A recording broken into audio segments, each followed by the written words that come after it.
history has seen those numbers. Millions of American youth are now able to watch their investments accounts compound in real time from a couple of $1,000 in kindergarten to an estimated $500,000 by retirement age.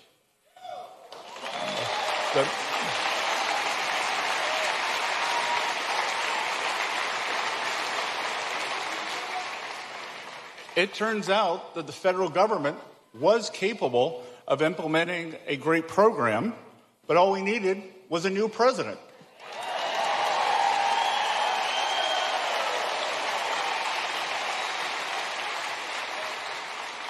And importantly, Trump accounts are no government handout.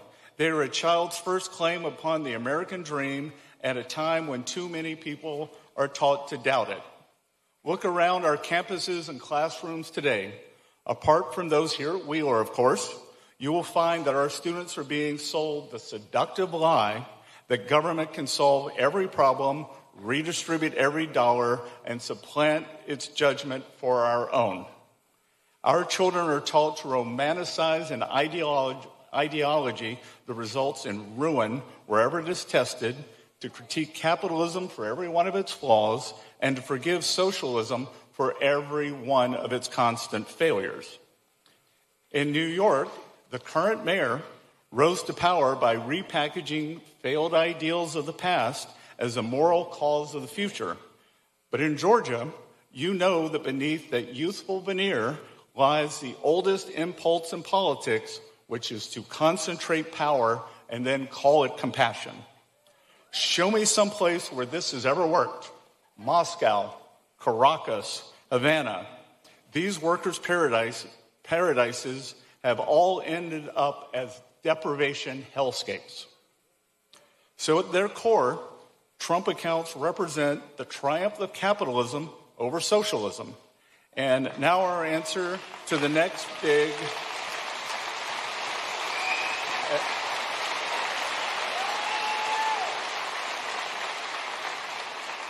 And now our answer to the next free stuff, big government charlatan is to build an ownership economy for all Americans. For the 38% of households who do not have a stake in our great equity markets, our capital markets, and American innovation, this is your way to get a piece of the action thanks to President Trump.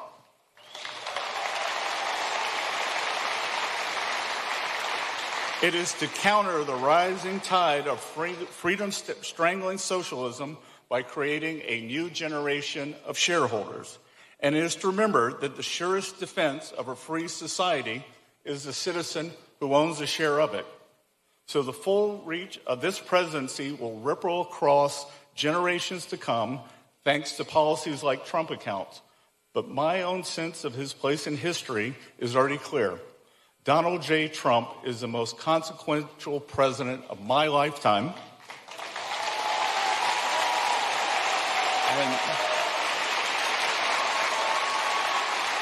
And I can tell you all share my excitement and welcome him here to Georgia today. So for everyone in this audience, especially the young people, know that President Trump is creating assets for the American people, not more debt and broken promises. He's creating assets. So I want to thank the families of Wheeler High School for receiving us all so warmly, to the great people of Cobb County for being here, to President Trump for affirming that the American dream belongs to every child, and for equipping the next generation to claim its rightful share of it with Trump accounts. Thank you all very much. It's an honor to be with you here today.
must be lights burning brighter somewhere. Got to be birds flying higher in a sky more blue. If I can dream of a better land where all my brothers walk hand in hand, tell me why, oh why can't my dream come true? Oh why? There must be peace and understanding sometime. Strong winds of promise that will blow away the doubt and fear. If I can dream of a warmer sun where hope keeps shining on everyone, tell me why, oh why won't that sun appear?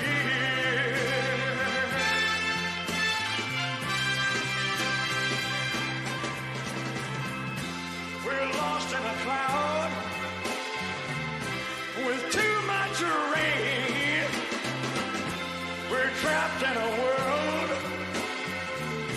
that's troubled with pain. But as long as a man has the strength to dream, he can redeem his soul and fly.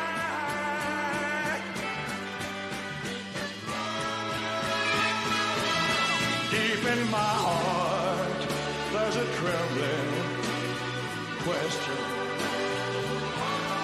Still, I am sure that the answer's gonna come somehow. Out there in the dark, there's a beckoning candle, yeah.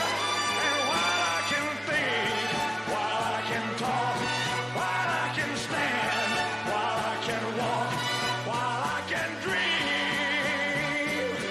oh, please let my dream come true.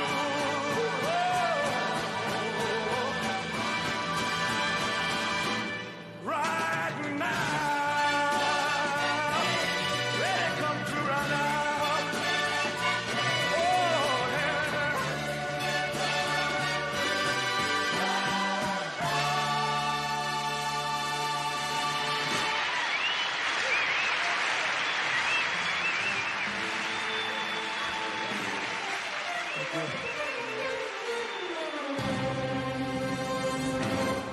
This is a man's world.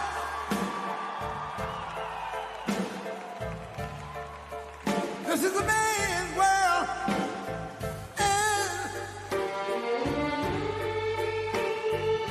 But it would be nothing without a woman or a girl.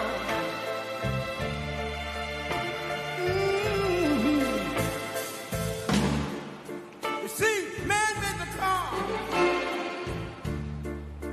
to take us over the road. Man made the train, carry the heavy load. Man made the electric lights to take us out of the dark. And man made the boat for the water. Like my Bible said, Noah made the ark. This is a man's world.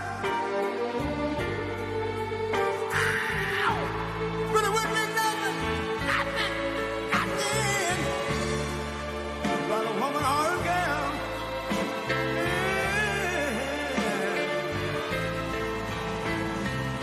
L'uomo rincorre il potere, ma lui non sa. Nei grandi limiti ad essere come si potrà. Nel palmo stringere un'idea che non vive, che nella sua fantasia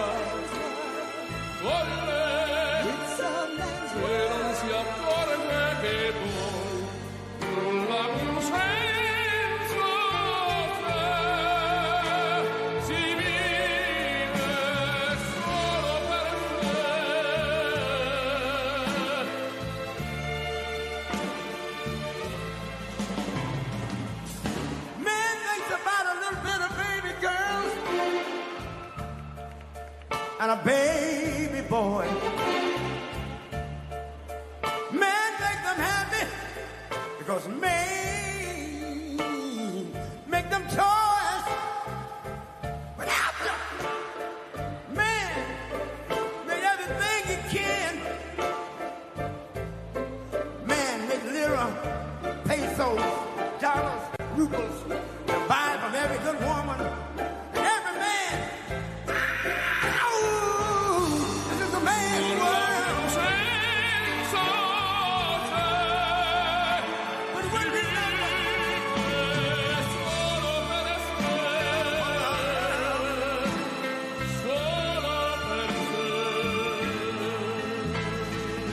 he's lost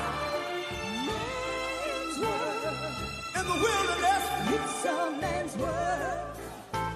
He's lost e non si accorge che in poi wilderness. non l'ha più senso te. Si vive solo per sé, solo per sé, solo per sé. This is a man's world.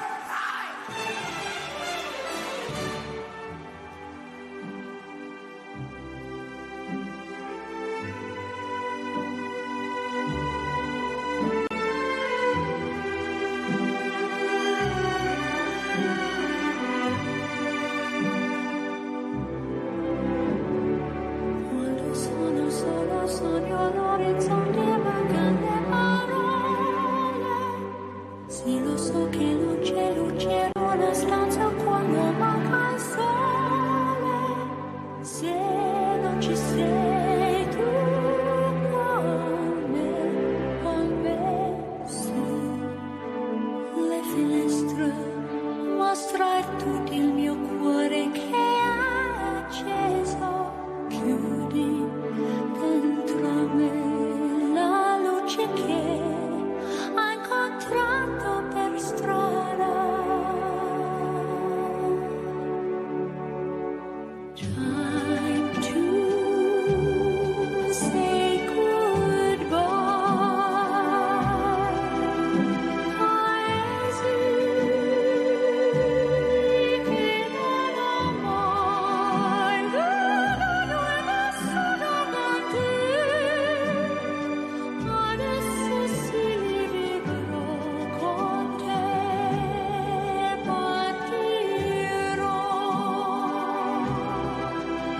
sulla via per mare che io lo so, non esistono più. It's time to say goodbye. Quando sei lontana sogno all'orizzonte manca le parole. Io sì lo so che sei con me, tu mia luna, tu sei qui con me. Mio sole, tu sei qui con me, con me, con me, con me. Time to say goodbye. Paesi che non ho mai veduto e vissuto con te. Adesso si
Deep down in Louisiana, close to New Orleans, way back up in the woods among the evergreens, there stood a log cabin made of earth and wood, where lived a country boy named Johnny B. Good, who never ever learned to read or write so well, but he could play a guitar just like a ringing a bell. Go, go! Go, Johnny, go, go! Go, Johnny, go, go! Go, Johnny, go, go! Go, Johnny, go, go! Johnny be good. He used to carry his guitar in a gunny sack, go sit beneath the tree by the railroad track. Gold engine, everything sitting in the shade, strumming with the rhythm that the drivers made. When people passing by, they would stop and say, oh my, but that little country boy could play. Go, go! Go, Johnny, go, go! Go, Johnny, go, go! Go, Johnny, go, go! Go, Johnny, go, go! Johnny be good.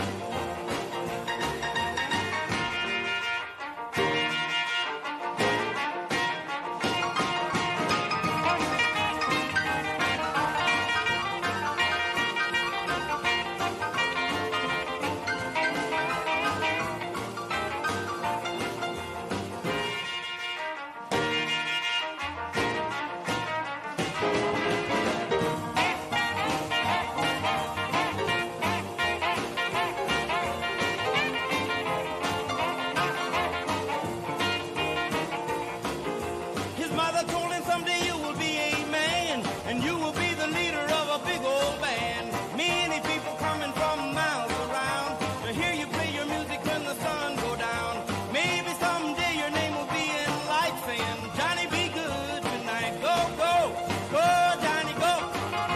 Go, go, go, Johnny, go. Go, go, go, Johnny, go. Go, go, go, Johnny, go. Go. Johnny be good.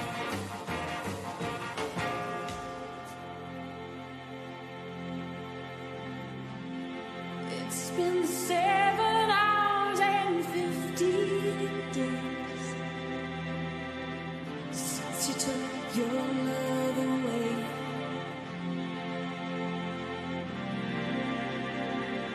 I go out every night and sleep all day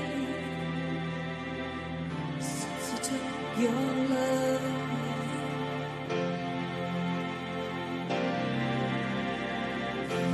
Since you've been gone, I can do whatever I want.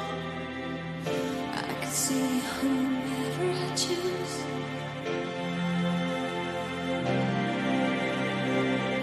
I can eat my dinner in a fancy restaurant, but nothing, I said nothing can take away this blues. 'Cause nothing compares, nothing compares to you.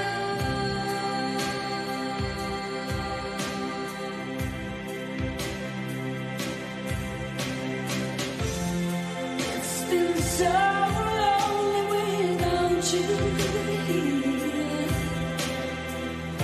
like a bird without a song.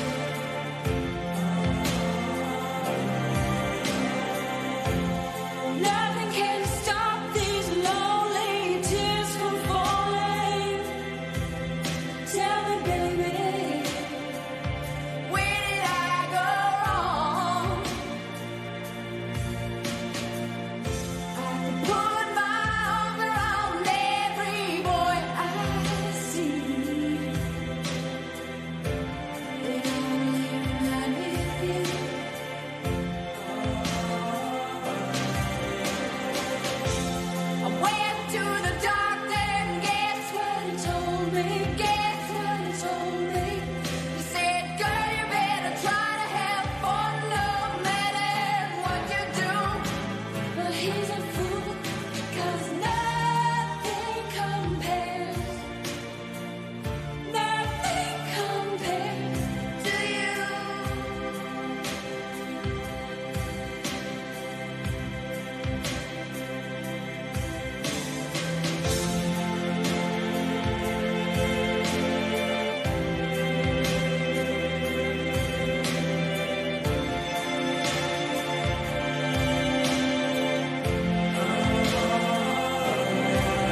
just want to hear you say, I.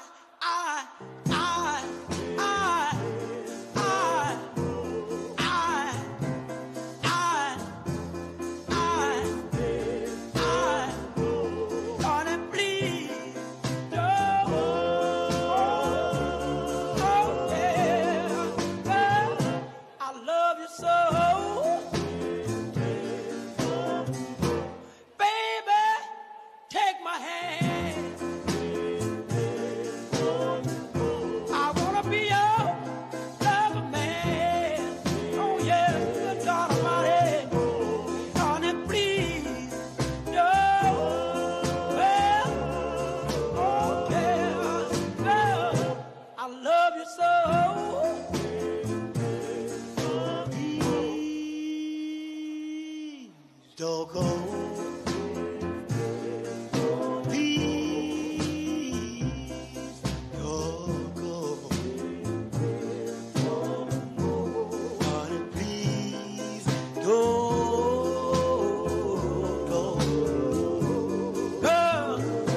I love you so. Please, please. Lord Almighty, feel my temperature rising. Higher, higher, it's burning through to my soul. Girl, girl, girl, girl, you're gonna set me on fire. My brain is flaming, I don't know which way to go. Your kisses live behind, like the sweet song of a choir. You light my morning sky, burning love. Ooh, ooh, ooh, I feel my temperature rising. Help me, I'm flaming, I must be 109. Burning, burning, burning, and nothing can cool me. Yeah. I just might turn to smoke, but I feel fine. 'Cause your kisses live behind, like the sweet song of a choir. And you light my morning sky, burning love.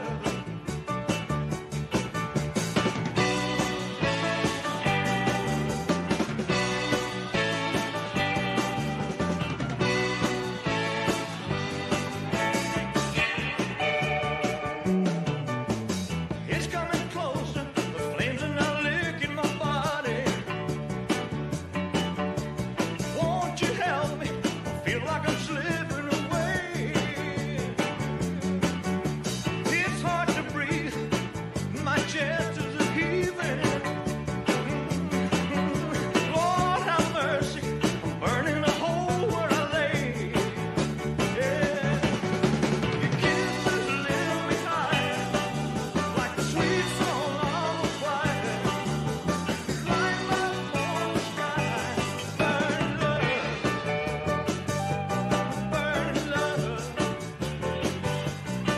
I'm just a hunk of burning love, just a hunk of burning love, hunk of burning love, just a hunk of burning love, a hunk of burning love, just a hunk of burning love.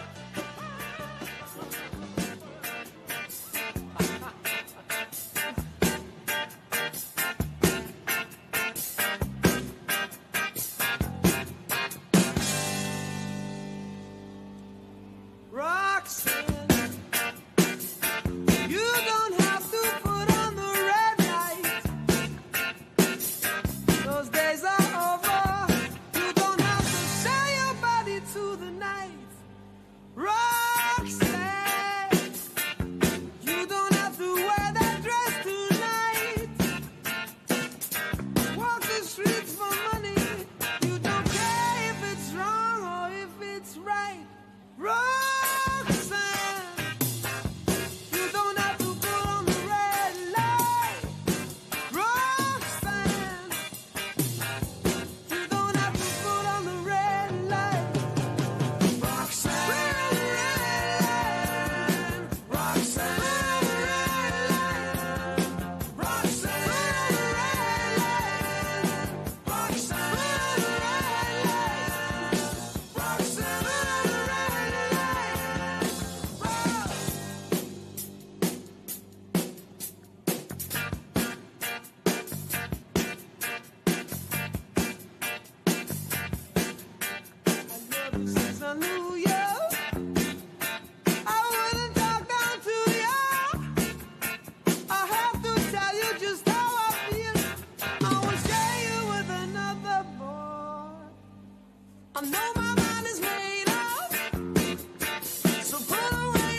Ladies and gentlemen, the 45th and 47th President of the United States, Donald J. Trump. And I'm proud to be an American, where at least I know I'm free. And I won't forget the men who died, who gave that right to me. And I gladly stand up next to you and defend her still today. 'Cause there ain't no doubt I love this land. God bless the USA.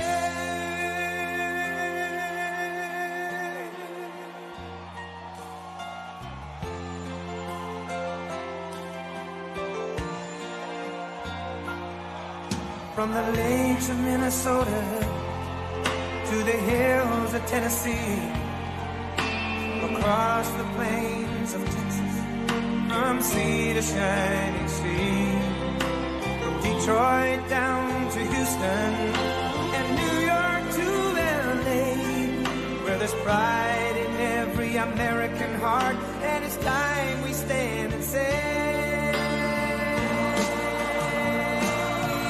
that I'm proud to be an American, where at least I know I'm free.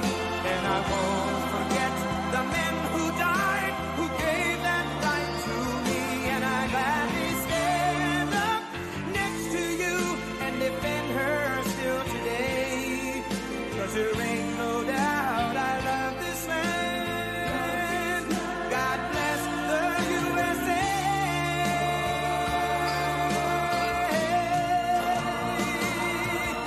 And I'm proud to be an American, where at least I know I'm free.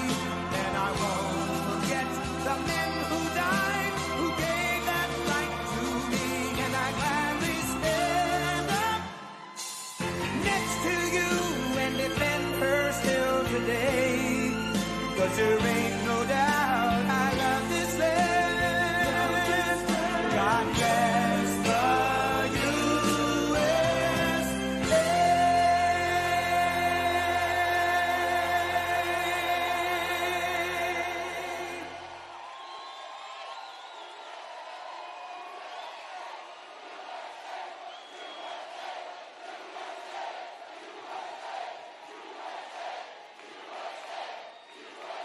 Well, thank you very much, everybody. It's a special place, and I am here to announce my candidacy.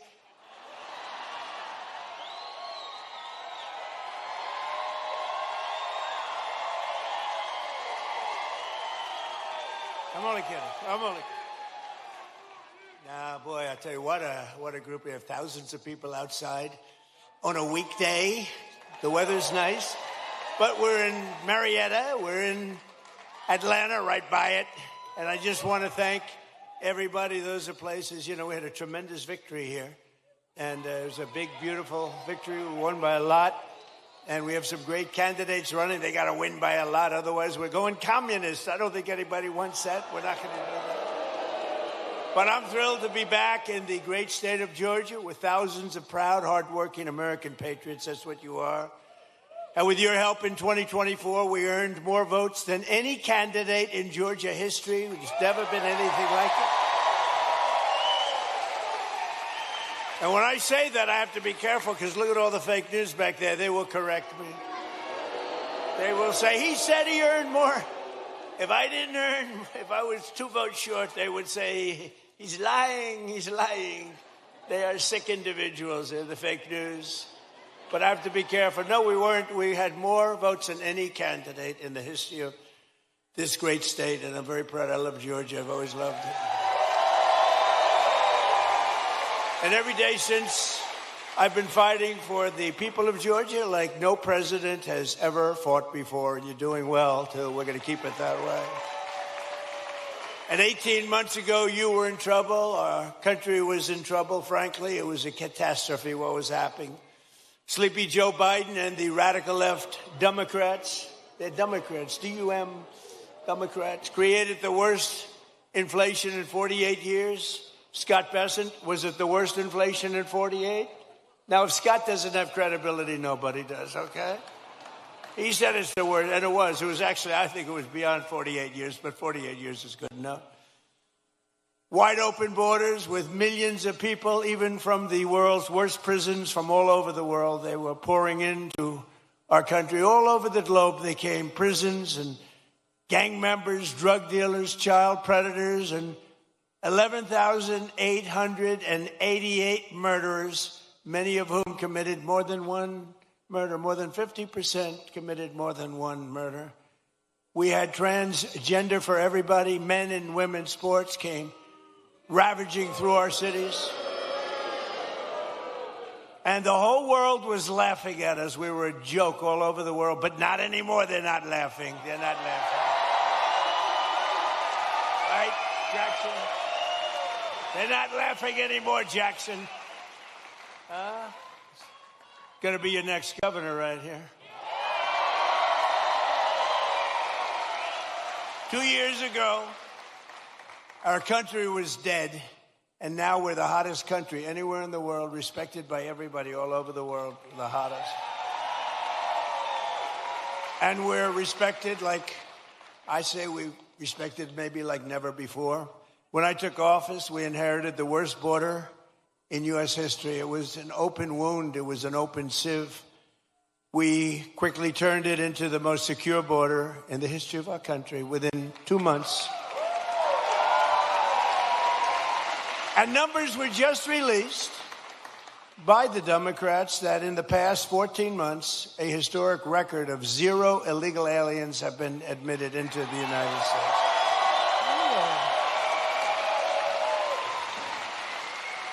And now our crime numbers are among the lowest they've ever been. It's plummeting downward. And nobody's ever seen anything like it. Nationwide crime has been the lowest numbers that we've had in many, many decades.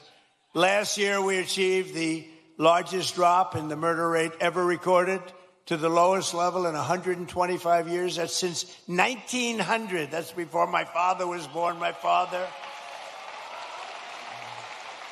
Before my father was born, think of it, from the year 1900, lowest murder rate and that's despite the fact that we had millions of people poured into our country who were, in many cases, very, very dangerous people. We cut the flow of fentanyl across our border by 67%.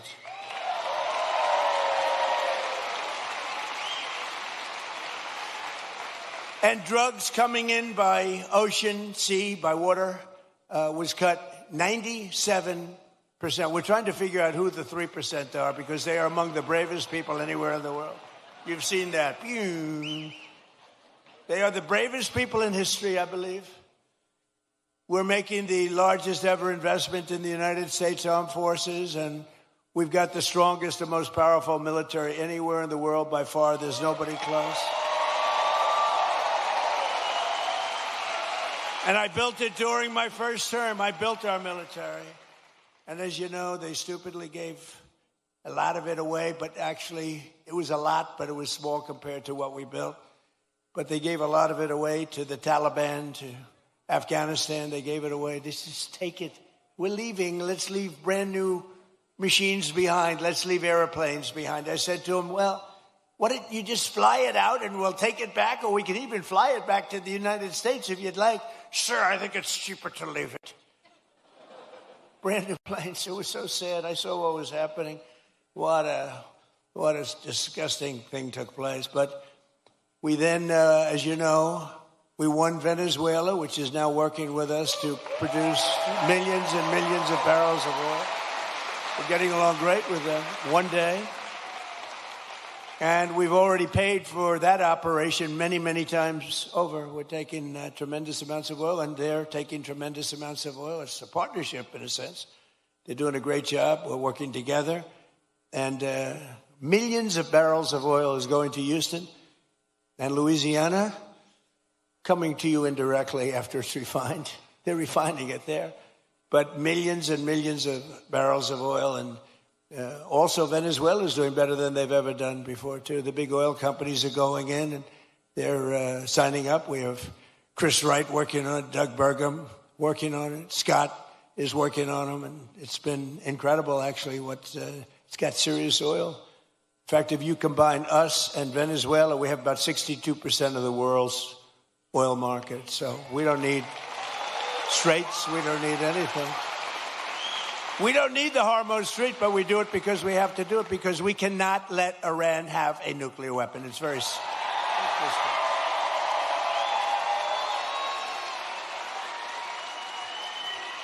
So we're likewise winning in the Islamic Republic of Iran, and we're ensuring that they will never, ever be able to do to us what they've done to so many. You know, they've killed 52,000 plus protesters. People that were protesting have been killed. 52,000 over the last 4 months. Nobody wants to talk about the fake news back then, never mentions that.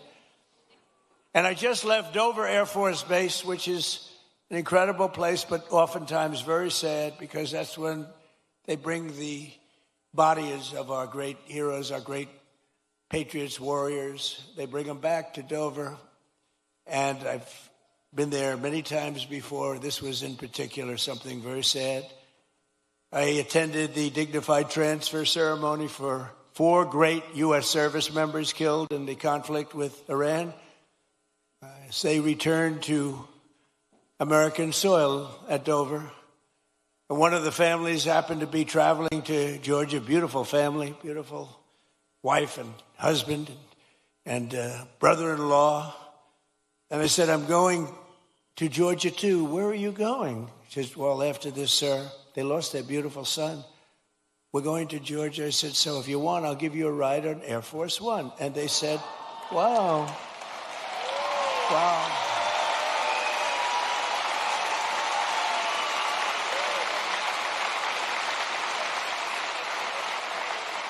So today, I then said they're on Air Force One, and it's quite nice, I must say. And they said, wow, this is something, thank you so much. But they're heartbroken, you know, they're heartbroken. But they couldn't believe it. And they live very close to here. They live minutes away. And we're here today, and I said to them, celebrating the memory of their beautiful, this was a beautiful son. You know, I read, when I go to Dover, I read charts on all of the young people, and some are unbelievable. Some are a little bit, you know, they got a little bit of a couple of little bad things put in. This is a son who is like a flawless, perfect person. Beautiful, beautiful son. Handsome in every way. Brilliant. Respected by everybody. His sheet read so beautifully, and I told them that their beloved son, and it's his name was Lieutenant Tyler Feehan, and he was a person that was going all the way. He was going to be a general. He would have been a general very quickly. He was heading in that path. But I just want to thank Tyler's mother, Sherry, his father, Stephen, and his uncle, David, great people. I got to know them a little bit on the plane. And standing there watching this sight, which is, it's very, very tough to watch, to be honest with you. Very tough. I think it's the toughest thing I do. Of anything I do all this stuff, but I think it's the toughest thing I do. But to Sherry and Stephen and David, we will carry Tyler's memory in our hearts forever. And I just want to thank you. It's an honor to have you here today. Please.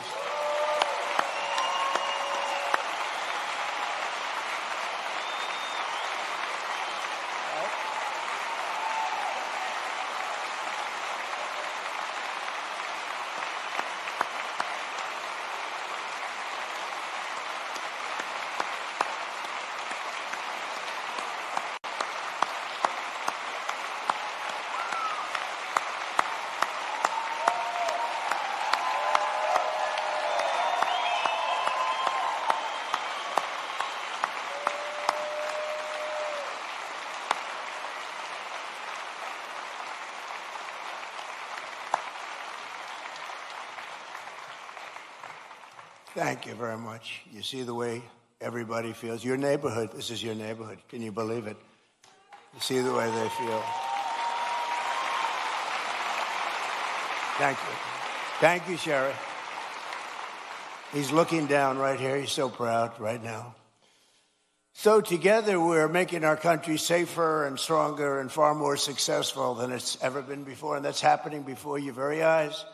That's why I call it the golden age. This is the golden age of America. We're building more plants than at any time in the history of our country. And not just AI and all of the different things you read about. Things like auto plants, you know, the old-fashioned way. Toyota just announced they're leaving Mexico and they're coming in. They're going to be building the largest plant anywhere in the world. They're all coming back. They're all leaving Canada. They're leaving Mexico. They're coming in from Germany and Japan and South Korea. They're coming in from all over. And people that have been doing this, people like Scott and others that have been doing this for a long time, they've never seen anything like it. I don't think you've ever seen anything like it. McGee, have you? You haven't seen anything. He's doing such a great job. In 4 long years of the sleepy Joe Biden administration, they got less than $1 trillion of new investment in our country. In 4 years, much less than $1 trillion. In less than 2 years, much less than 2 years, actually. In fact, at the end of the first year, but less than 2 years, in my administration, we've secured more than $19.2 trillion in new investment from all over the world.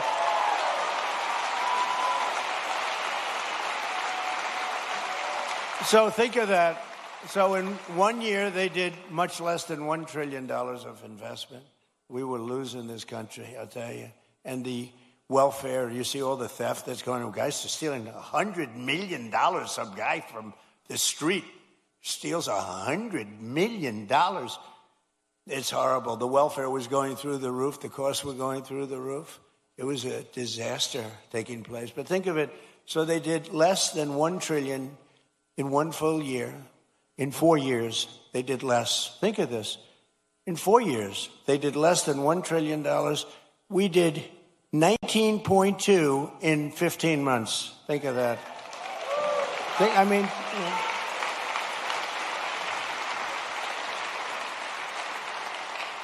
The pharmaceutical company, we're bringing our pharmaceuticals, we learned that through COVID, we're bringing the pharmaceuticals back. But the big pharmaceutical company, UCB, is investing $2 billion to build its first ever American manufacturing plant right here in Gwinnett, Georgia. Gwinnett.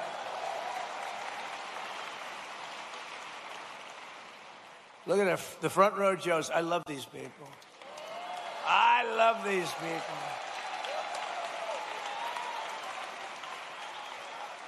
I think there are about 283. I don't know what the hell they do. I think they make a lot of money, too. I'm hearing they're very rich. They follow us. It's a rock concert, right? You have a good time, right?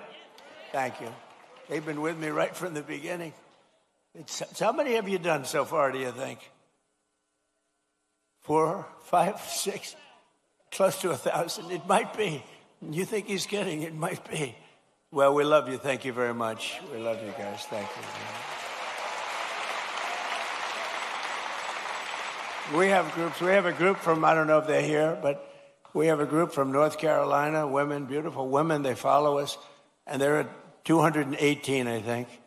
219. They come. And I always say, what the hell are your husbands saying about this? This is crazy. They're these beautiful women. I think they're sort of a wealthy family. I don't know what the hell's going on with them. But, you know, like the front row Joes, it's good. We have a lot of those groups. They're just great. They've been with us right from the beginning. And you know why they're with us? Because they love our country. That's why they're with us. It's really why they're with us. So Japan is investing $600 million in a cutting-edge diamond processing facility, as you probably read this morning in your state. $600 million. Yamaha Motors is building its brand new U.S. headquarters in Kennesaw.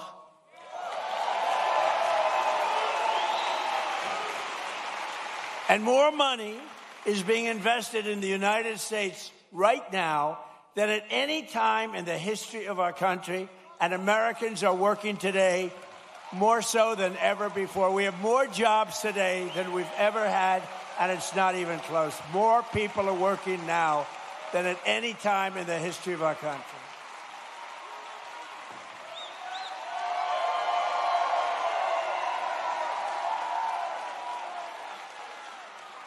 And the stock market has said, and that's with this skirmish we have going on. I call it a skirmish. This is with this skirmish we have with the Islamic Republic of Iran. And I call it that because, let me tell you, they're getting hit so hard. And they want to make a deal. But I say they're not ready to make a deal. Because every time they make a deal, they want to change it and everything. They're not ready. They'll be ready very soon. And this is despite this. It's going on. The stock market has hit 73 all-time highs since the election. Think of that. And the typical American's 401k is up by $34,000, setting records day after day. It's up by numbers that have never been seen before. So your 401ks, they always say, oh, the stock market. Stock market's very important. But I have people coming up to me that have 401ks. They said, you know, I was a disaster. My family wouldn't talk to me. They thought I was a total loser. And now I'm like, the one guy said, I feel like Warren Buffett. No, the markets are right through the roof.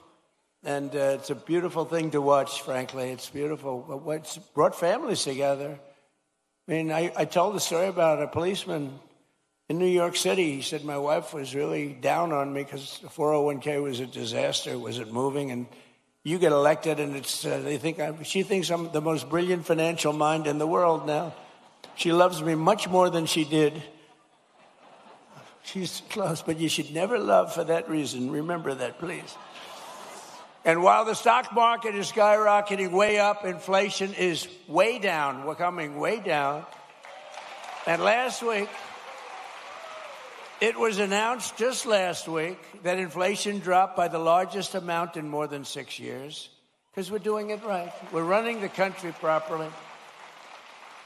And they tried to blame high prices on me. So think of it. When I inherited this thing on January 20th, we had the highest inflation in many, many years, 48 years, they say. I say maybe ever. This is what I inherited.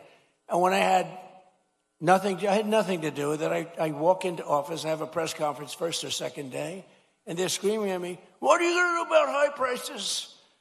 Right? What are you going to do? I said, I just got here. What are we talking about? Tell me. Eggs have gone up 4 times. 4 times. I said, I just got here. Give me a break. They did. They hit me with the eggs then. You remember that? Kelly, you remember I got hit with the eggs. First day, first press conference, nice friendly press conference. You know, they treat me so nicely. What are you going to do about the prices?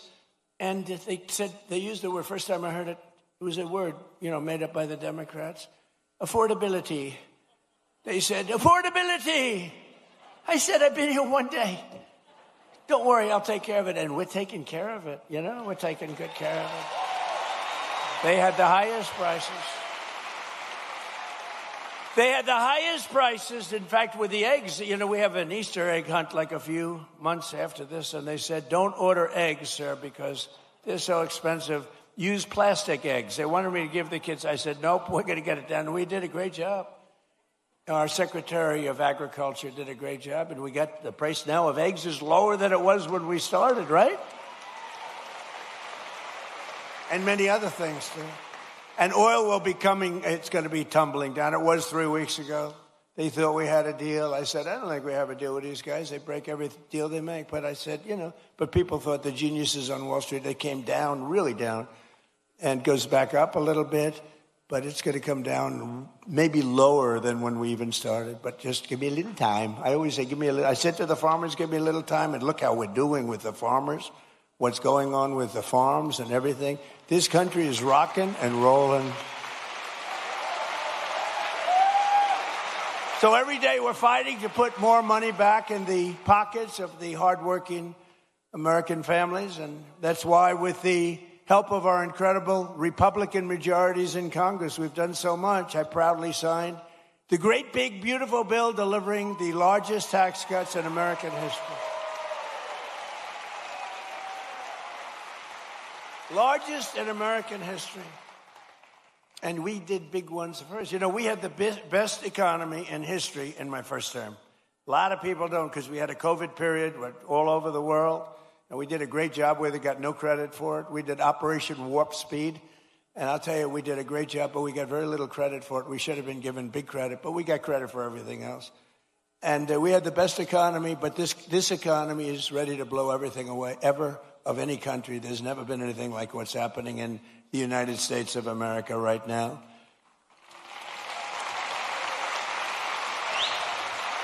So I just want you to remember that if you're paying a little bit more, a lot of it's come down now. We got it coming down very rapidly, actually. Look at the number just released.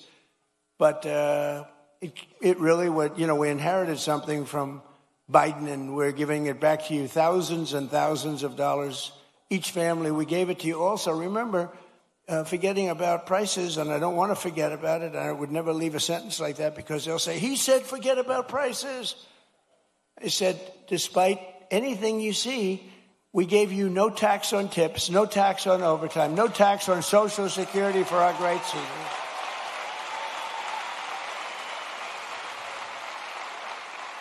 We gave you something that nobody ever thought of. This was my idea. I said, give people a deduction if they buy a car only that's made in America. Give them a deduction. They go out, borrow money. They're allowed to get a deduction. But this past filing season, 130,000 tipped workers right here in Georgia saved an average of more than $7,000 on their taxes, and that's because of no tax on tips. We're building a tremendous military facility at the White House. It's a ballroom, but it's also a big military facility, a drone port on top, and tremendous things underneath. And they've been working hard, a lot of overtime. They work till 11 o'clock in the evening, almost every evening, 11:30. They get there at 6 o'clock in the morning. They're really working. And the other day I went over to them and I said, gather together. And I had, hundreds of workers, very big thing it is. Beautiful. It's going to be incredible. It's an incredible project. It's a contribution to the United States of America by very wealthy people and very wealthy companies that it cost this country. But what happened is I said to all the workers, it was a Sunday and they were working on a Sunday. Maybe they shouldn't. Maybe they should be in church. I don't know. I'll get them in trouble. But they were working on Sunday and I said, remember this, no tax on overtime, all the overtime they're making. And they gave me a big cheer. No tax on overtime. As an example, 700,000 Georgia workers saved an average of over $3,000 thanks to no tax on overtime. And 500,000 Georgia seniors paid $0 on their Social Security benefits thanks to no tax on Social Security. But perhaps most consequential of all is the provision that the great, big, beautiful bill that we're celebrating today. It's something that's beautiful. It's beautiful because it takes care of our youth. It's called the Trump accounts, and it's hot as a pistol. It's hot as a pistol. And under this groundbreaking new policy, every American child gets a tax-free investment savings account that can grow over the course of their childhood and be used for them when they reach 18 or 21.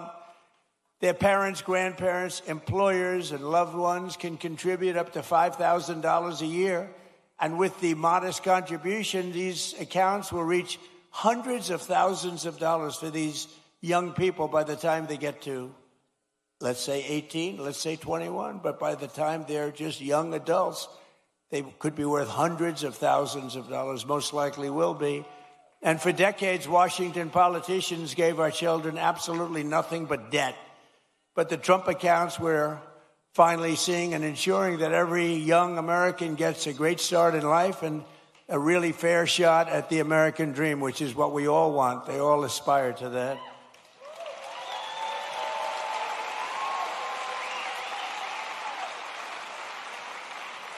And under the system, every newborn child gets $1,000 deposited in their Trump account at birth. Think of that. From the United States government. Think of that. The government is finally giving money back to our children. You think that was easy to get from the Democrats? Not easy. Actually, they didn't vote for it. They didn't. I don't think we got one vote. We got a unanimous Republican vote. We didn't get any Democrat votes, I don't think. But they have a hard time justifying all of the things that they've done.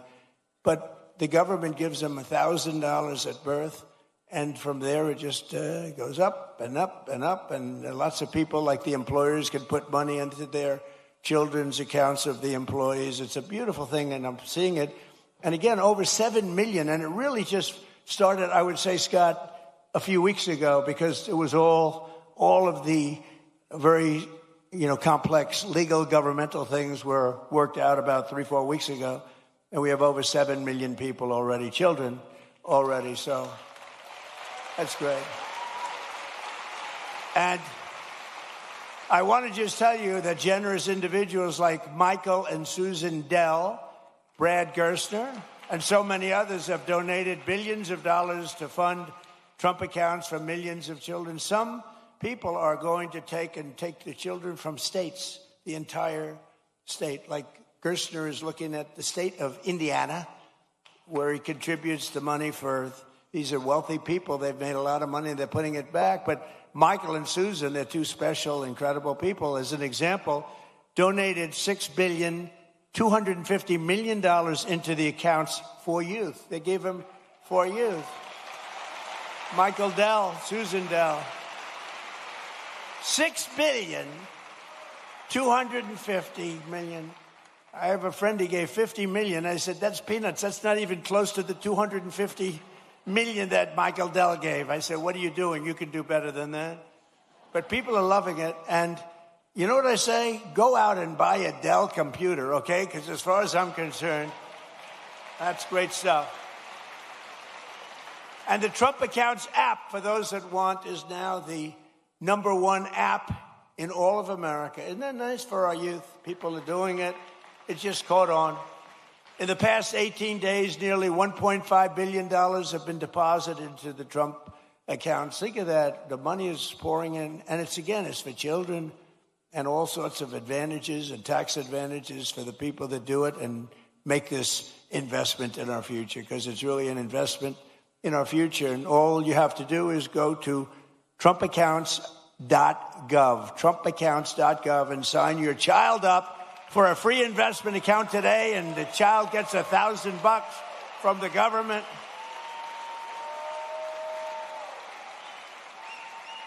You think that was easy to do? That wasn't easy to do. Tell the Democrats you're giving everybody $1,000. But we're pleased to be joined by some of those incredible Georgia families benefiting from the Trump accounts, including Cole and Allison Loden and their 3-year-old beautiful child Ray, their 2-year-old Rex, and 3-month-old daughter Ren. And Cole and Allison met at Kennesaw State University, where he played football, and he was a cheerleader and a respected guy, good student. Now Cole is a project manager helping build data centers, and just this past April, they became the first home buyers. Cole and Allison bought their first home. So I just want to come up here for a second, Cole and Allison. Come up, say a few words, wherever you may be. Where are you? Come on up. Come on. Don't worry about Secret Service.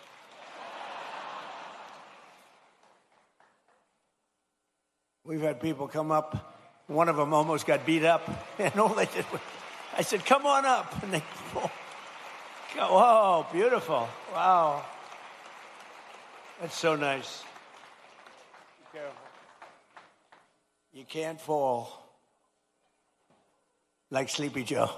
You can't. Come on, say something. How are you? How are you? Hi, what?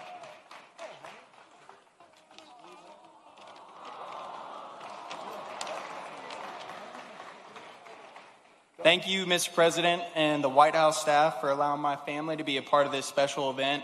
It is truly an honor. Thank you, Mr. President, and your administration for the hard work and commitment that that made the Trump account possible. As a father, it's encouraging to know that our children's future can begin with an investment from day one. To every eligible new parent, I encourage you to take advantage of this opportunity by opening a Trump account for your child and continuing to invest in it each and every year. Mr. President, thank you for your continued commitment to investing in American families. And on behalf of my wife and me, thank you for providing our children with a greater opportunity to pursue and achieve their American dream. Thank you, and God bless America.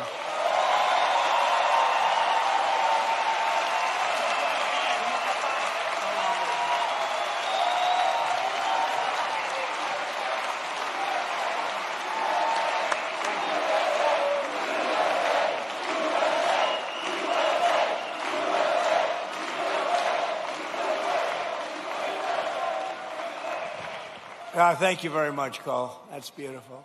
Also with us are Dean and Gabrielle Fungawing and their 4 children, Elise, Jude, Isaiah, and Talia, who also have been very proudly members of the Trump accounts. And Dean and Gabrielle are both entrepreneurs who believe in teaching their children the importance of self-reliance. And it's happening. You know, people are watching the market now. They're watching how are the stocks doing, how's it going, and they're only going up, it looks like, and we're going to keep it that way.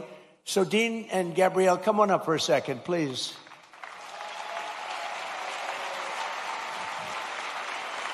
Wow. Wow. Beautiful.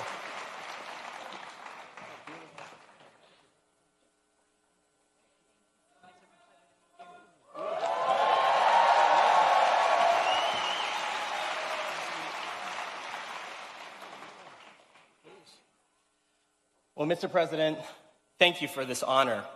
My American story began when my parents brought our family from Suriname to this city in 1990. We attended local schools and college right here in Georgia. And in 2008, my wife and I lost our jobs just before learning we were expecting our first child. A friend taught me the appliance repair and service trade, and it changed our lives. Together, we built a company serving over 55,000 homes across the city. And then she fired me and made herself CEO. Later, I founded a technology startup, and that patented technology, along with our team, protects millions and millions of square feet of commercial real estate from water damage. Standing with me today are my wife and our 4 beautiful children. We opened Trump accounts for each of them, and because investing in the next generation strengthens the fabric of America. Thank you. Thank you, Mr. President, and God bless America, and God bless you. Are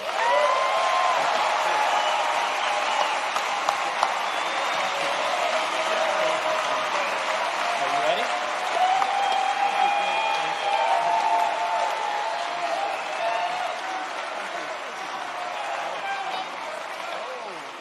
She made that for Kai.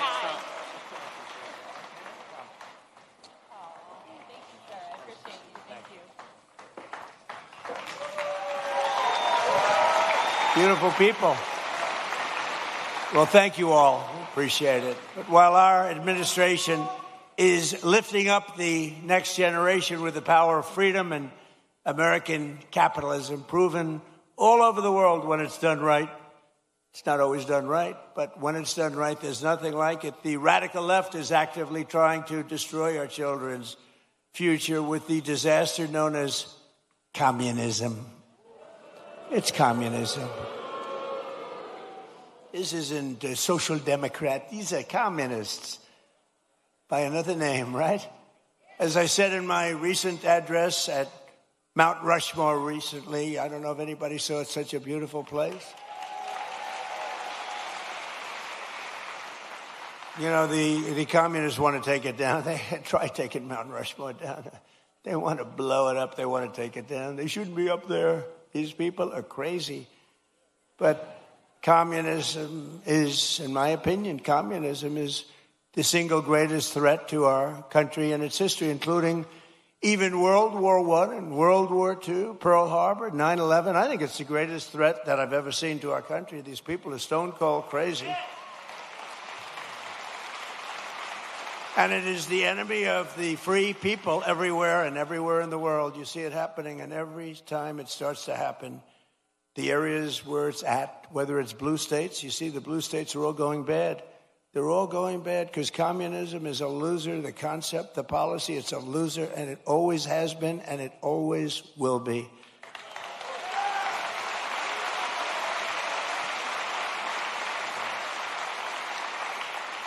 And, you know, they want to give everyone everything away. You want free rent? You want free house? What they don't say is that a year from now, there'll be absolute squalor, turmoil, and death.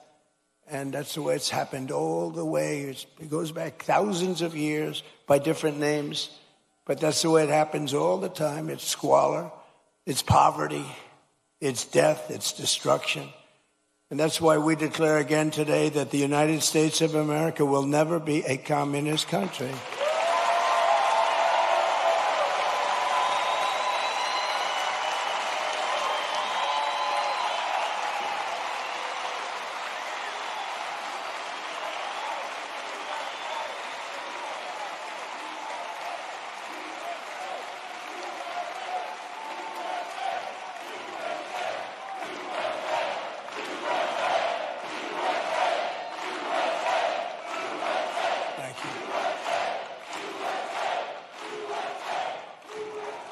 You know, remember during the State of the Union, I said that this country will never be a socialist country, remember?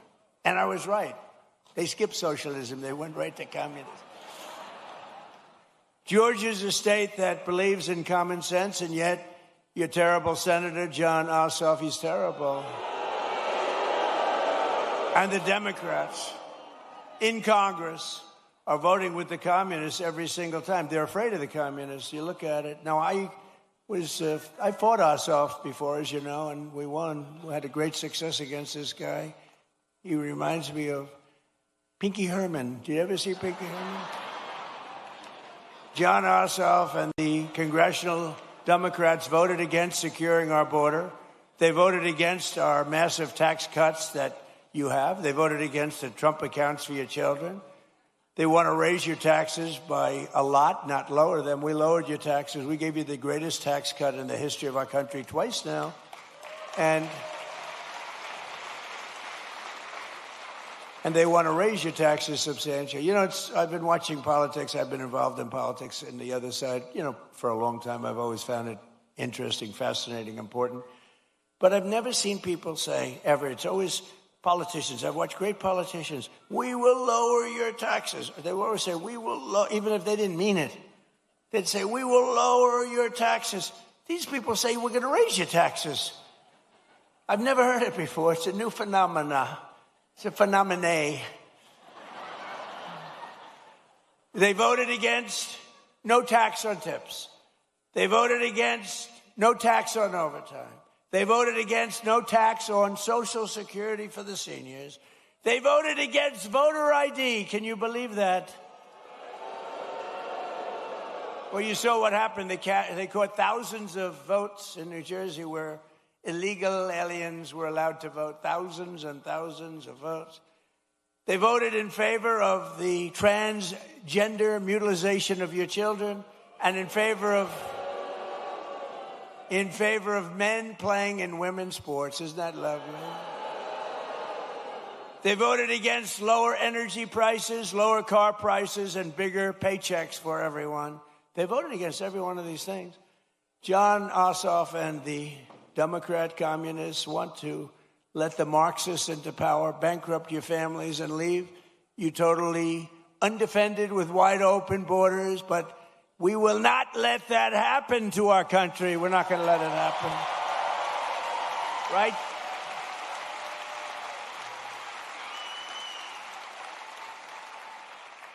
So it's a very appropriate thing because I watch this man run, and he's really phenomenal, actually. Because I liked the other side, too. I was a big fan of the other side, too. Two good men, frankly, but I watched him run, and it was amazing what he was able to do. Very, very successful guy, and he decided he wanted to be governor because he thought he could do some really incredible things for this state, more so than have been done. And I'm very pleased to be joined today by a true champion for the people. He just won, Georgia business leader Rick Jackson, who I'm told has a big announcement to make. I don't know what this is. Come on up here, Rick.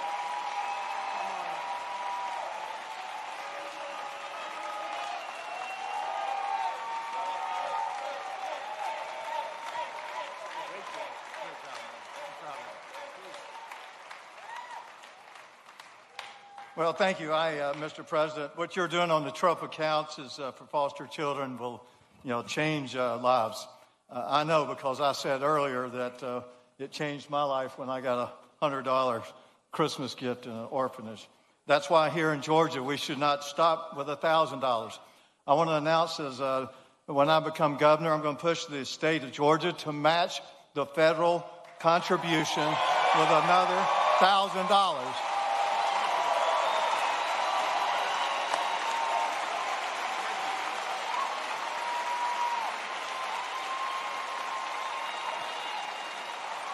And I believe our legislature will approve that. If they don't, I will personally donate it myself.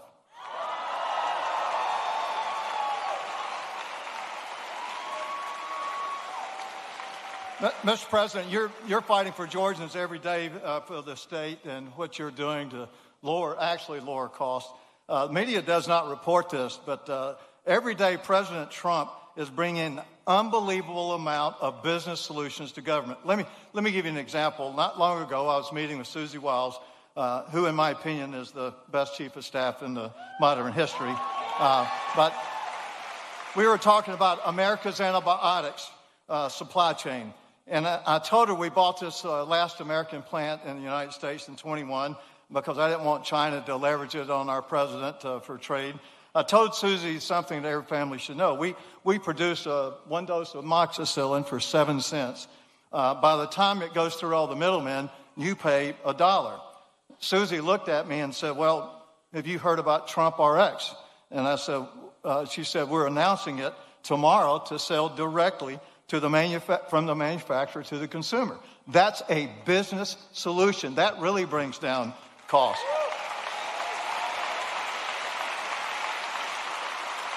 When we bought this manufacturer of antibiotics, we wanted to change the name to U.S. Antibiotics, which I thought was a good name. So it took the Biden administration 7 months to approve our bottle logo where it had been for the entire 35 years.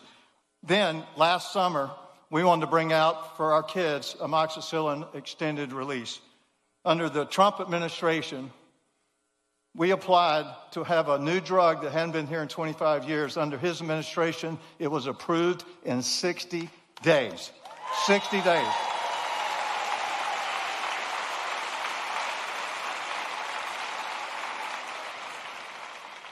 So, Mr. President, thanks for what you're doing. I wish the fake news would report all these great business things that you're doing, but that's what I'm going to be doing in Georgia. I'm going to bring business solutions to solve real problems. The other side talks about affordability as if that's a solution.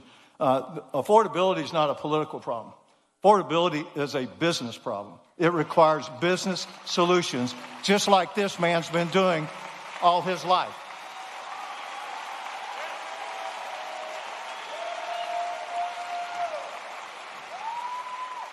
My opponent wants to cut down businesses and cancel them just because I visited a restaurant. Well, that's just wrong. We are not going to do that. And I'm going to make sure that Georgia is the best place to do business and reduce affordability to the lowest it's ever been. And I'm going to be this man's favorite governor.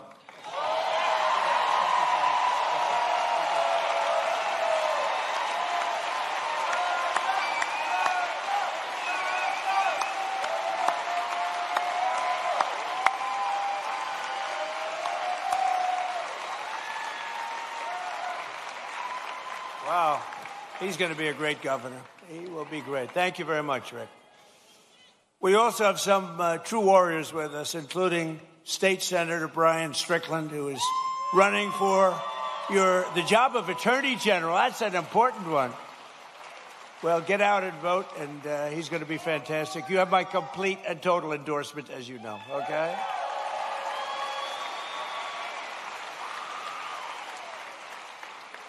And State Senator Greg Dolzwall, and that he is a fantastic guy who's, as you know, running for lieutenant governor along with Rick. That's a pretty good. Where are you? There you are. Where are you? Oh, what a man he is. You have my complete endorsement. You know that. You had it before, but you have it now. Okay? Great luck. You won't need it. Yeah, everybody needs luck, but you're not going to need that much. Very talented people need luck too, but they don't need it that much. And State Representative Tim Fleming, who is running for Georgia Secretary of State. And they all have my complete and total endorsement. They're incredible people. Thank you very much. Thank you. Congratulations. I heard you had a great win. We also have State Representative Houston Gaines with us, who's a fantastic person. And he's running for Congress. And you already have my endorsement, and you already won your primary in record numbers, and now you have to go and beat a Democrat. Good luck. We'll be helping you, okay? Good luck. I want to thank as well, he was here, I didn't know he was going to be here, Treasury Secretary, I think he's going to go down as the best ever, Scott Bessent.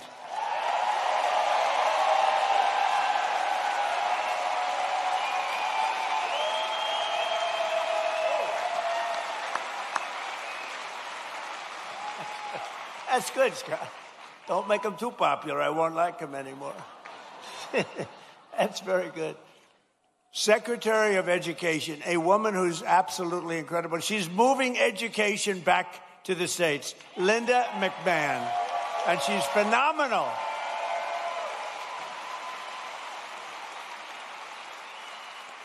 She's getting it back to the States so the parents can run the education. And I met your school board people. They were really great people, but, you know, they want to work with the parents, and that's what we're doing. And, Linda, you are doing some great job. She's moving it back. Not easy. Not easy. That's years and years of turmoil that went trying to do it. She just gets it done. This woman is incredible. Thank you very much. I appreciate it. Another great person and great administrator, a woman who's really smart. Everybody loves her. Everybody respects her.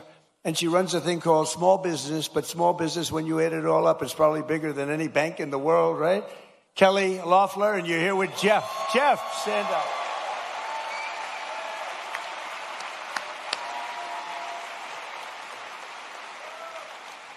Thank you. Great job, Kel. Treasurer of the United States, a man who was a senator here, and he was so ahead of everybody. He was so great. I said, "You want to be treasurer?" And he said, "I'd like to be treasurer. That'd be good." He's a great man. He's a person that loves Georgia like a lot. And it was not easy for him to take the other job, but he gets here. I'm sure he gets here plenty, but he loves Georgia. Brandon Beach. Brandon. Cobb County School Superintendent Chris Ragsdale with a beautiful family.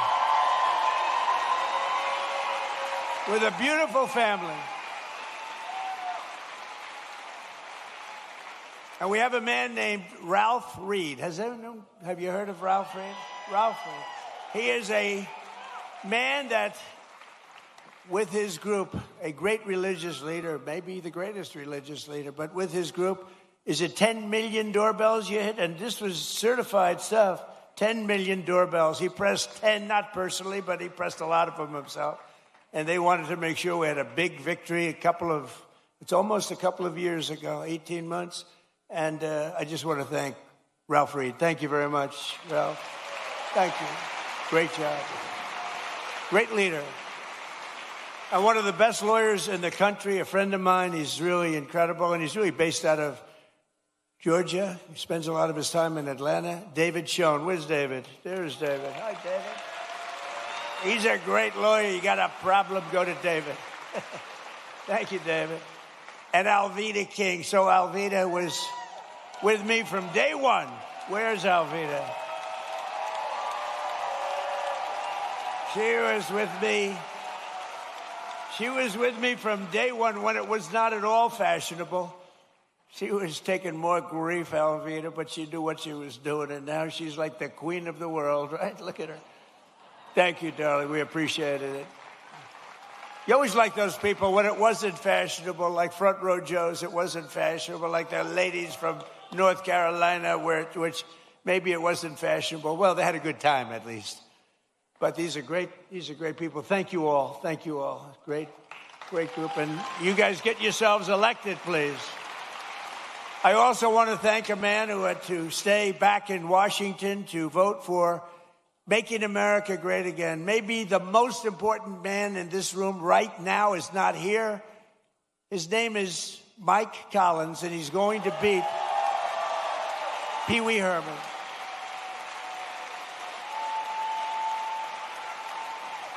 And the reason he's not here is me. He wanted to be here. They wanted to change. I said, don't change. Mike's not here. And it is my fault because we have a very big vote coming up on the military, farming, and other important things in a little while. It's going to be a little while. And I got to have Mike in Congress because he's like maybe the most, but certainly one of the most highly respected congressmen, Republican or Democrat, in Washington. Mike Collins is an amazingly respected man. He got the look. He's got the whole deal. And I said, Mike, I'm sort of here because of you. I said, Mike, if you're here, I'm going to be extremely upset with you because he has to vote. And, you know, it's razor thin We lose all the Democrat votes on all these things. Think of it, tax cuts, biggest tax cuts in history they vote against. They vote against everything. Because you know why? They have Trump derangement syndrome, that's why. But I hope you're going to vote for Mike, and you've got to vote for him because he's running against, I call him Pee Wee Herman. He's Pee Wee Herman lookalike. You know, I don't know, people don't know this, but I beat him once before as a congressional candidate. Does anybody know that? He ran for Congress a number of years ago. I got involved in the race at the request of a friend of mine from Georgia because they didn't like him, and he was easily winning. He was winning by 25 points, and there were 5 people in the race, and he was way up. He was above 50. If you get above 50, you get it. And I backed a person, Karen, you probably remember. Didn't know her at all, but I thought anybody would be better than this guy. And he went from 70 to, believe it or not, 49.9. And that meant he was now in a runoff. So he thought he had it made. And he was in a runoff. And I got involved a little bit. I came here twice. I did a couple of rallies. And she ended up winning the race. He lost. But I have to hand it to him because instead of being a congressman, he later on became a senator. If he was a congressman, he probably wouldn't have run. Who knows? I gave him a little credit for that. But he was easy to beat. He wasn't, I can't believe that he's a senator and he's not respected at all in Washington. You don't even hear his name mentioned. You don't hear his name mentioned.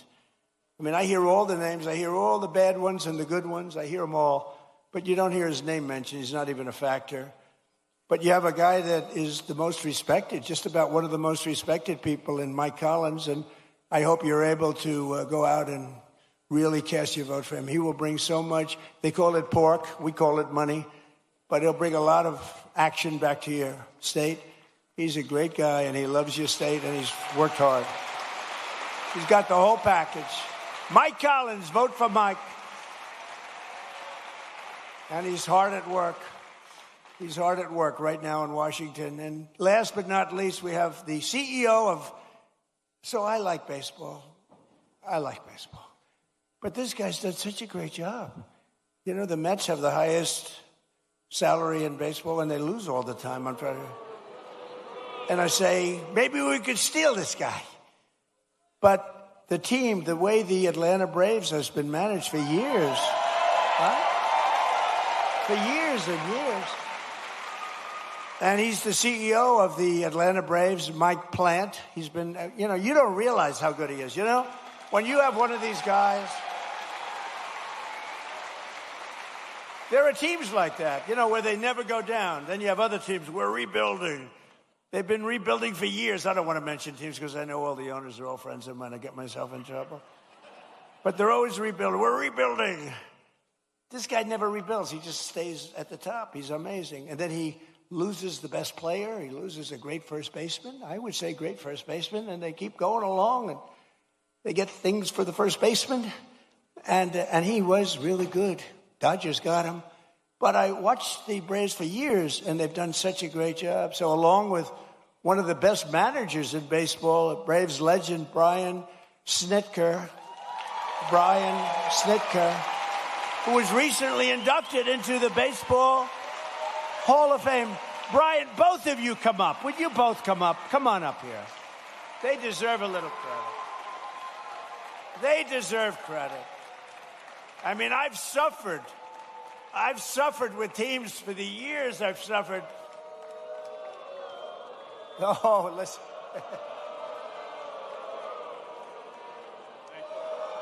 They say you're not allowed to do that. Do it.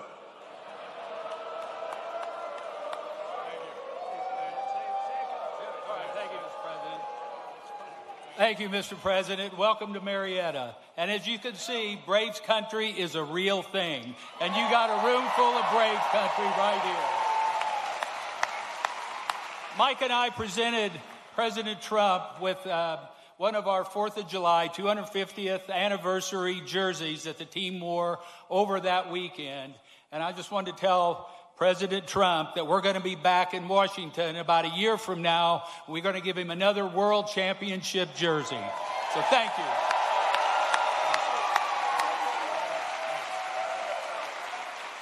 Well said, Snit. Mr. President, I just want to say when you're done throwing four-seam fastballs for the United States of America, come back and do it for the Atlanta Braves. Thank you.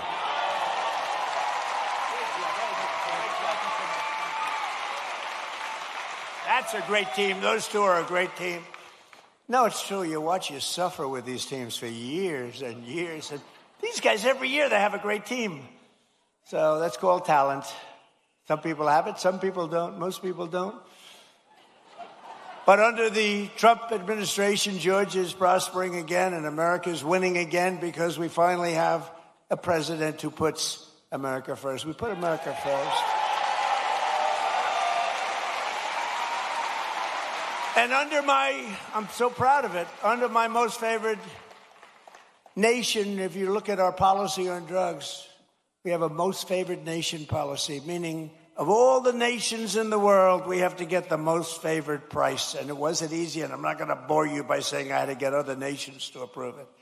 And I did threaten them with tariffs if they didn't approve it. And I threatened the drug companies. I threatened everybody to get this done. And no other president even tried because they said it was impossible to do. But we're delivering the largest prescription drug price cuts in history by a difference of 400, 500, and 600% reduction. So for decades, Americans paid the highest price for prescription drugs anywhere in the world. We were the highest price anywhere in the world. And now we're paying the lowest price anywhere in the world. And that has a huge impact on your healthcare costs, on everything. I'm very proud of it. Everybody said it couldn't be done. No other president even tried it because you had to get the drug companies, which is tough, but then you had to get the other nations to approve it, which is even tougher. So all you have to do now is go to TrumpRx.gov and you're going to get drugs for prices that you never believed. I mean, prices where they're 80%, 70%, 60%, 90% in one case I saw, lower. So go there and just get your drugs and at a minimum price them out and go to your store and see if they can match it. But I don't think anybody's going to match them. It's been amazing. Think of it. We went from the highest price 1 year ago, the highest price drugs anywhere in the world, like the fat drug. It cost, think of it. Think of it. It cost $1,400 in New York, and in London it was $87. Okay, I told you I have a friend of mine. He's fat as you never saw a guy like this. He's a very smart guy. Scott knows him very well. He's a great businessman, but highly neurotic, always eating. Eating, he does two things. He eats and he makes deals. And the eating he's not good at, other than quantity. But the making deals, he's very good. But he called me up because, I buy this fat drug. And now he calls me Mr. President. He used to call me Donnie. Donnie, I buy this fat drug. And in New York, I pay $1,400. And in London, I just paid $87. They said, you're so rich. How do you even know? He said, I don't know. My people told me that. And so he said, I went out and I had it checked. And it was from the same exact company, the same plant. It was actually made in the United States, the same everything. He said, what the hell kind of a deal? I'm paying like almost 10 times as much. I said, that's the system. But it really awoke in me. And I said, I got to do something about it because he's right. A pill that will sell for $10 in London or in Munich, $10, is selling for $100 or $120 for a pill in New York City or in Chicago, Los Angeles, or any other place. And I said, we got to do it. It's unfair. And I called up the drug companies, and they fought me, and then they said, you're right. They had all sorts of excuses. Well, we have to do research. I said, well, you're doing research for other countries too, right? So they finally gave in under very, very tough time for them. And then they said, and they gave in because they never thought I'd get the countries to do it. And I called up France. I started with Emmanuel Macron.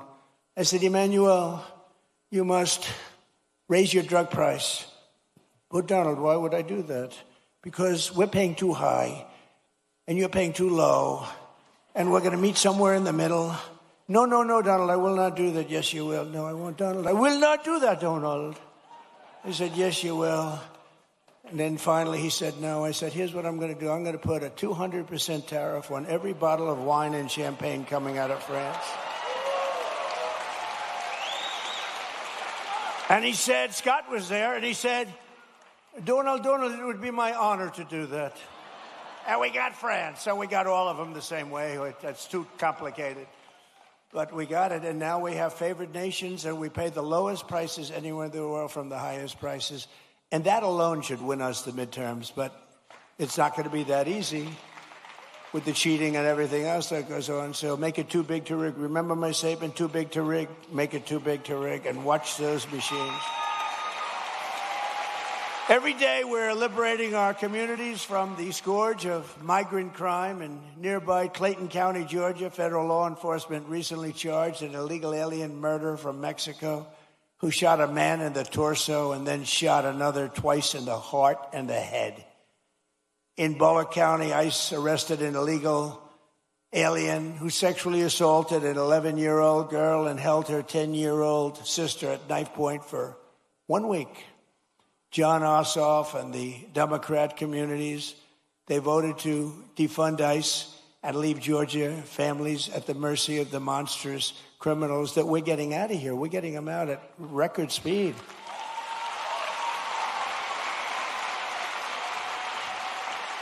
And by the way, we always stand with the heroes, the patriots of ICE and Border Patrol.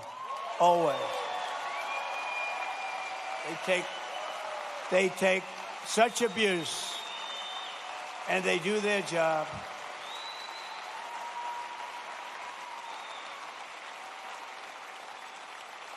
And our strong borders are really, it's a policy of helping to bring down the cost of living. It really is. It's under Biden, over 60% of the increase in housing rental. The rental cost demand came from the flood of illegal aliens coming into our country. The government would pay thousands of dollars a month for apartments for illegal aliens. But for our warriors, for our ex-servicemen, for people that served in our military for 20 years and 25 years, and then they couldn't get into an apartment. They were living in the street. They didn't do anything. But they took care of illegal aliens, paying thousands of dollars a month in some of the most luxurious hotels in the country. It's crazy what they were doing. It's crazy. But thanks to our policies, the cost of rent is now down by more than 10% in a short period. In the Atlanta area, compared to the peak of the border invasion, I mean, these people were occupying all the apartments that the government was paying, and they were never going to be great. They were never going to be, remember the word I made up, the caravans. They came in thousands and thousands came by caravan, and many murderers were in these caravans. To stop the massive theft of taxpayer dollars, including by the millions and millions, we have launched the war on fraud, led by Vice President J.D. Vance. He's doing a great job. We ended Medicaid for illegal immigrants, and we redirected $50 billion to make the largest investment in rural health in the history of our country. You're getting hospitals built in areas just like this that the Democrats would never do it. Number one, they said, that's Trump country. We're not going to do anything. They wouldn't spend because we did. We got tremendous votes. In your whole state, we got tremendous. We won in a landslide. In just 18 months, we've turned this country around like nobody's ever seen before. Think of it. Our border is secure. Jobs are up. Inflation is way down. Factories are opening. Investment is pouring into our country. I told you, $19.2 trillion. Our military is more powerful than it has ever been before by far. You see that. Venezuela, Iran. America is back. It's stronger than ever before. And I'm telling you, it's only going one way. It's going up. As long as we keep our current thinking, our current system, it's going up. If you go the other way, nothing ever succeeds.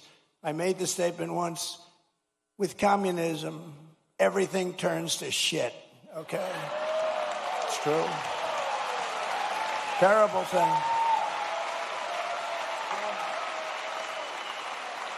It's true. My wife hates it when I do that. She said, you were doing it so nicely, and then you had to use a foul word. You know, Franklin Graham wrote me a letter. President Trump, I love your speeches. I think they're great. But, sir, if you wouldn't use foul language, the speeches would even be better. And I wrote him back. I said, actually, frankly, they wouldn't, you know. Because there's like no word that can replace that word with respect to the subject matter that we're talking about, right? But that's all right. But I try hard. I try hard to keep them clean. But it's true. With communism, everything turns. With the help of our Republican majorities in Congress, we will crush violent crime, impose harsh new penalties for dangerous repeat offenders, crack down on Marxist proxy. Oh, these prosecutors are so bad. They're so evil, what they do. And the rogue judges, you don't have a chance in front of these people. If Obama puts in a judge, I don't care how good your case is, you barely have a chance of victory. And nobody suffers it like I do. I get an Obama judge. First thing, who appointed the judge? Barack Hussein Obama. Oh, that's a problem. And we will end no cash bail. The real bad stuff, these guys, they get out, they kill somebody, they're let out, they kill somebody the same afternoon.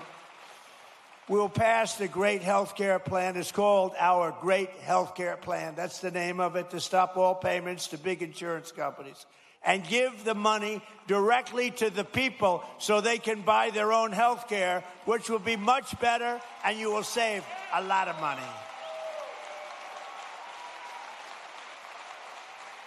Because as you see, Obamacare is a total disaster. It's been a disaster. It's gone up through the roof. It's a total disaster. We want to spend the money. We want to give you the money directly. Buy your own health care. What's happening is these insurance companies take in billions and billions of dollars, and they don't give a damn about you. And you go out and you get crummy health care at a price that's unaffordable.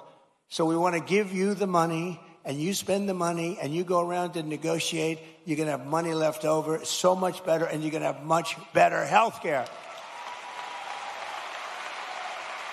And finally, we have to pass the Save America Act to defend American elections.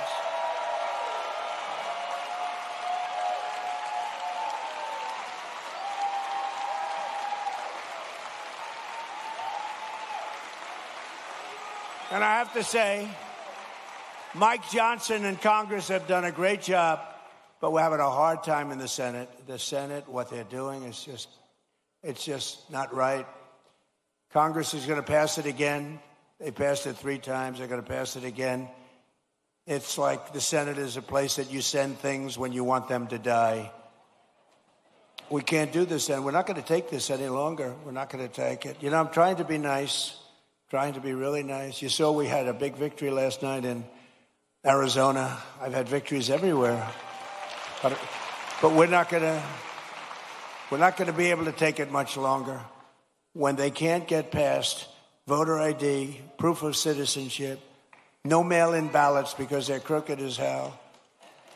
So right now, Congress is working to get as much of our plan as possible into the budget bill to identify and really terminate. Look, what they should do, very simple. A lot of you don't know about filibuster. They should terminate the filibuster and approve everything. Because the Democrats are going to do it. The Democrats are going to terminate the filibuster as soon as they have a chance. And then they're going to approve Puerto Rico and D.C. as a state. They got 4 more senators. They're going to end up with 12 more congressmen. They're going to get like 40 electoral votes. If they are allowed to do that, by that time I'll be sitting home.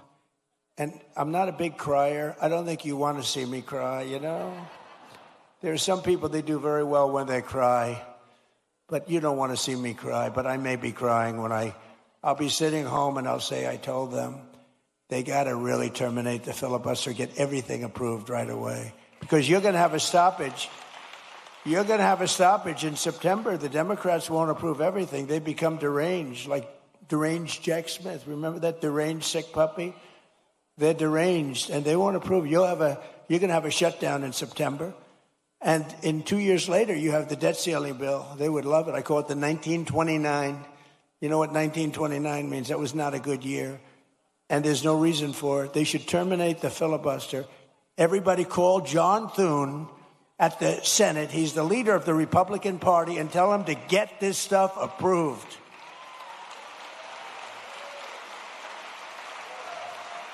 So we're fighting so that all voters must show voter ID. We're fighting so that all voters must provide proof of citizenship, okay? And also the no mail-in ballots, very important. And we're doing exceptions for illness, disability, military deployment, travel. If you're away and you have problems, we'll be very easy on that. Look, if you're away, if you're in the military, you want to vote, we want you to vote. But we'll also enshrine in permanent law no men in women's sports and no transgender surgery for your children.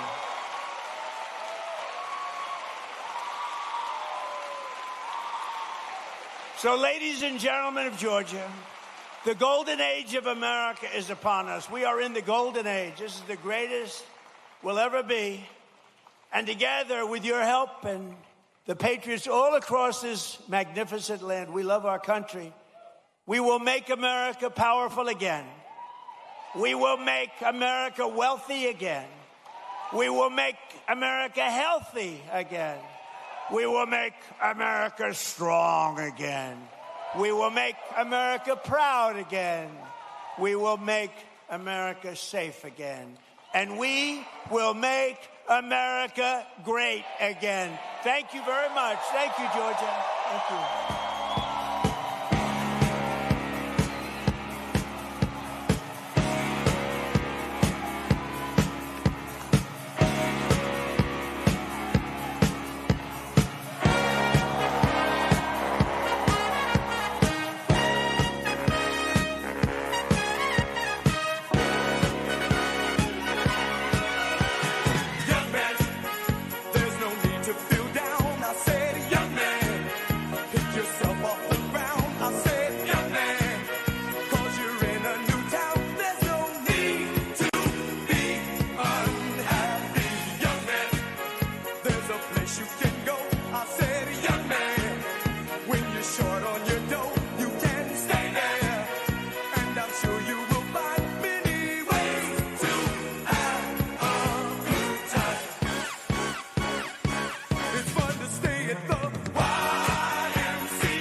Once in